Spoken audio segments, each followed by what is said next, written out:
আল্লাহর সিদ্ধান্তর ব্যাপারে কোনো অভিযোগ নেই আমার, কিন্তু এক ঝুড়ি অভিযোগ আছে শুধু নিজের ব্যাপারে।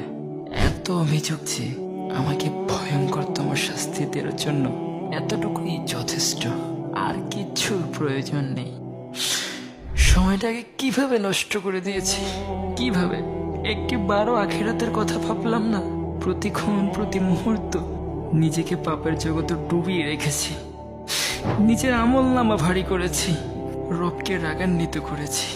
জানি না আল্লাহ আমার জন্য কি ব্যবস্থা করে রেখেছে, কিন্তু রব তো ক্ষমা করার ওয়াদা করেছে।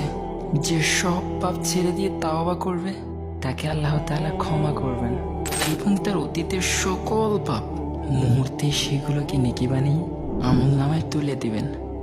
কিন্তু আমি কি পেরেছি সেইভাবে রবের কাছে অনুতপ্ত হতে, তার কাছে ক্ষমা চাই?